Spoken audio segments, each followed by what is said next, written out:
Damage effectiveness is something I'm interested in exploring because I want the most efficient equipment, but the least amount of equipment investment. It can be really hard if I'm trying to get a full gear set for focus and dexterity and intelligence and strength if I don't need to have all of that, and I can simplify my weapons and my weapon combos and not have to have maxed out everything and then switch out and try to get some kind of loadout for if I'm going up against the Lost versus Angry Earth.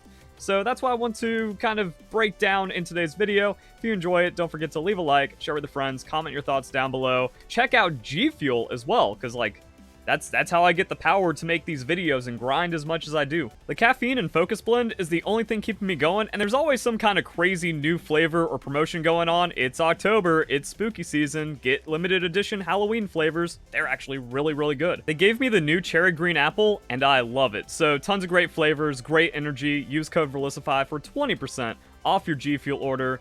And let's get back to talking about weapons, because I've also done guides on a lot of different weapons. I've leveled them up, and I've tried to get like pretty high-level gear just to know what the end game is like for these weapon classes. And the flail is interesting because it's like half arcane damage since you're doing arcane damage on the abilities, but then it's base strike. So you're strong against ancients, you're strong against, actually you're really strong against corrupted, and then you also hit the Lost for a little bit. The Lost, ice in nature, so I mean like Ice Gauntlet kind of does a little better against Lost, and then nature, since that's life staff, that's not going to be a primary damage type. So really the best you can hope to do against the Lost in normal gameplay is get that 10% strike bonus, so the flail is good against a lot of stuff.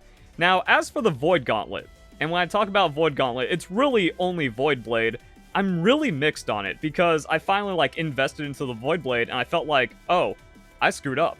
All my time in New World has been wasted because I was running Great Axe instead of Void Blade with, you know, Abyssal Harnessing and Abyssal Rune Glass and just like maxed out elemental damage because this thing absolutely shreds in Bist out gear.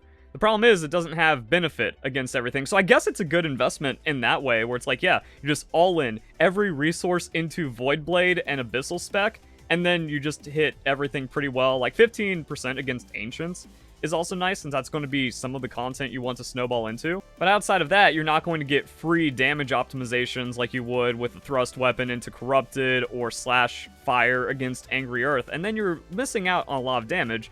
So I'm kind of mixed. Like, yeah, it is actually the jack of all trades with very high damage and just works against everything. And the intelligence means you actually have a lot of different options to have a secondary weapon with. But if your dream is to have like 3 different kinds of gear sets and then you just respec your attributes as you need to, that way you're optimized against every enemy in the game, kinda doesn't take you there.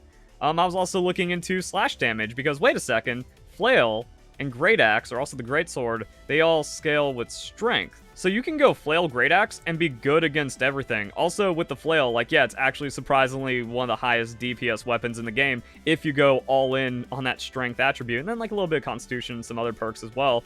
So yeah, like you can just start off with a Great Axe, bring a Flail into the fold if you're going all strength, and by having that, you're set against pretty much everything.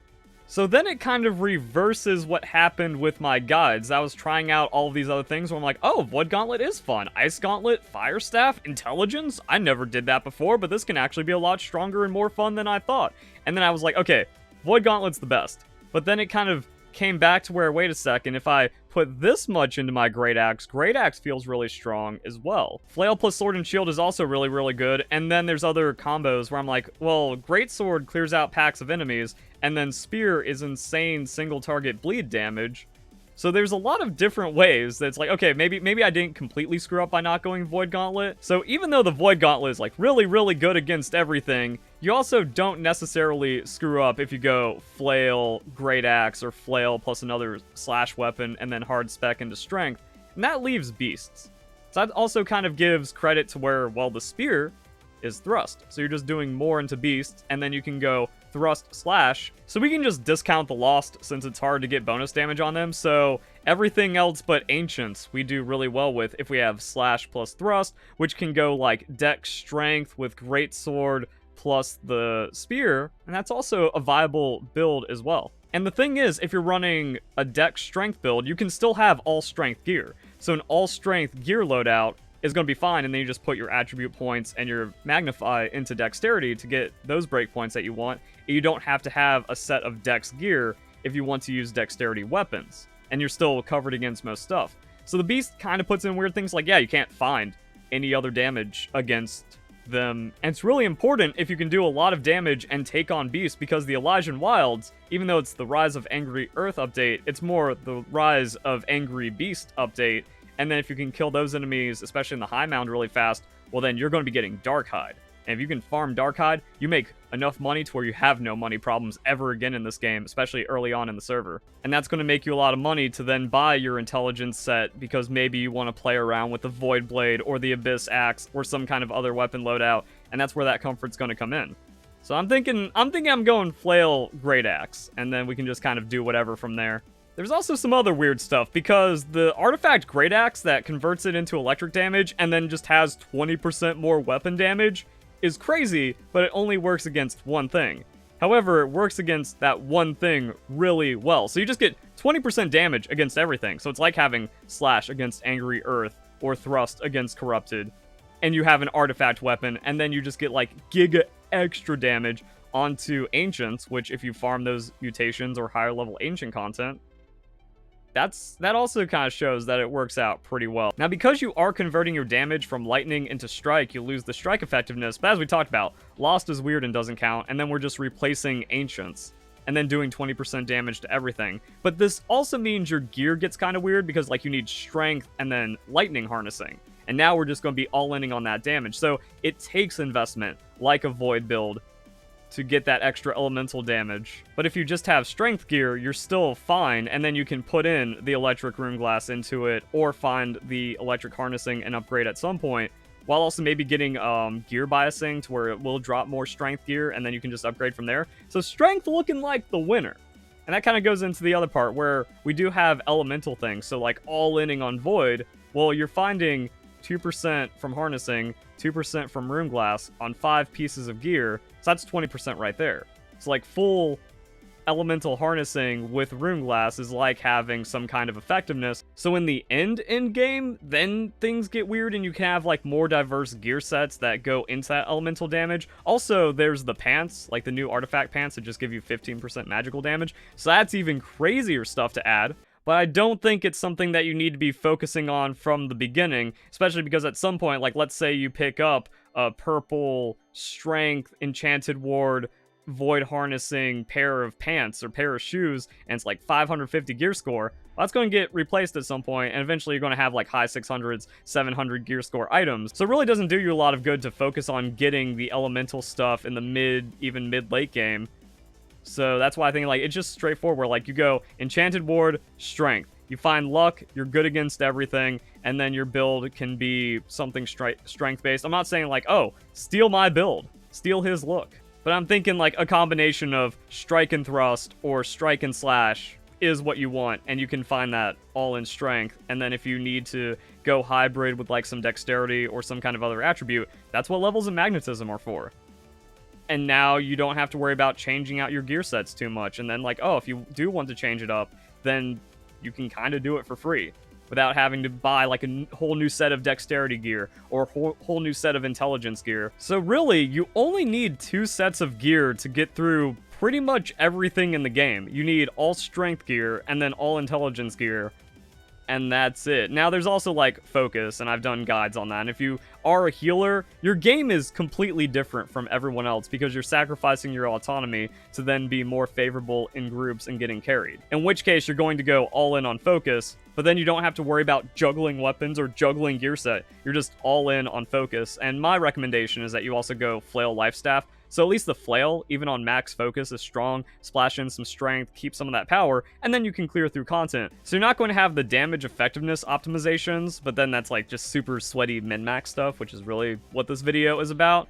And then you can just do your life staff things and soak up gear that way and hope for the best. But outside of that, if you're not being a healer, just try to get the best single intelligence or single strength gear set you can get, and especially in like 600 plus, and then you just hold on to that. And you're staying really strong without having to, again, juggle all these different equipments and all these different things. It does kind of get weird with weapon perks, like if you switch out your weapons, but then it's still not difficult to get, especially with like gear biasing and stuff. And then I wanted to review this in practice because there's going to be different expeditions, different enemies, different mutations. Does this kind of change? Are there any weird things we have to worry about? Yes and no. So like some enemies are going to have different damage mitigations. So the Starstone Barrow's final boss is going to take more elemental damage, which kind of changes things. And being an ancient, yeah, the lightning damage and strike damage, you can just shred through them, and you also have void damage benefit. Now, the reason why I'm talking about this dude is because you want the Blood Drinker. So like with my build and with my idea, am I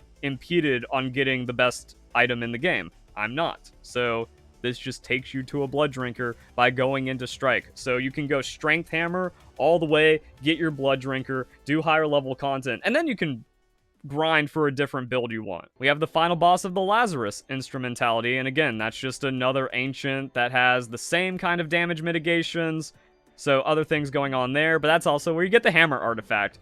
So it just kind of goes into like the content you're playing on, what your goals are. Maybe you can plan ahead a little bit and then say like, okay, we're in the mid game, time to actually like focus on getting an optimized gear set because it's going to make all of the content better. But we do have the new thing coming out, the Hive of the Gorgons. This is like the big raid that's being promoted for all of the Aeternum in-game content.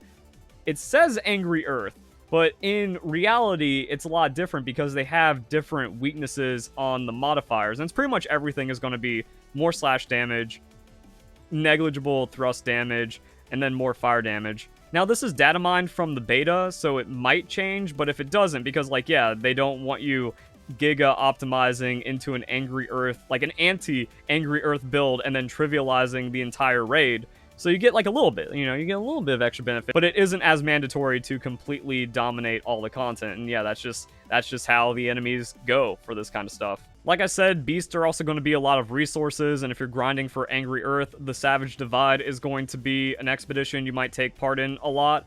And we have some stuff where it's like, oh, the Ice Mammoth takes more fire damage. The Lightning Mammoth takes more nature damage. So sometimes there's like specialized enemies inside of an expedition that will have different damage stuff, but then the rest of it is they just take more thrust damage. So bring your spear, you know, respec into some dex and then your strength gear and then put on a strong spear with like trenchant strikes, and now you get to go through all of that content.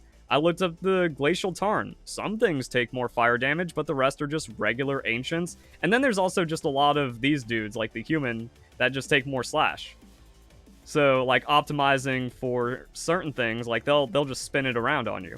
And then there's expeditions like Barnacles and Black Powder, so this is going to be entirely lost, right? Kind of, like, yeah, we got some alligators, which makes sense. So a few beasts sprinkled in, mostly lost. But then we get to the final dude who's Angry Earth. However, he's an Angry Earth dude that isn't weak to slash and fire, and instead takes more ice and strike damage. So use your flail or hammer and enjoy your void dark plate, I guess. So yeah, there we go, guys. That's those are my thoughts on how I'm building this out, how I'm playing it. Again, you don't have to like exactly copy everything, but you can use this information to maybe draw your own conclusions or tweak your plan and your build a bit more. That way you at least have some optimization and you don't feel bad for wasting too much time or wasting too much money or getting stuck in a bad gear set. So that's why you should share this video and help everyone else out. Hope you guys enjoy the video. Hope you all have a nice day. Thank you very much for watching.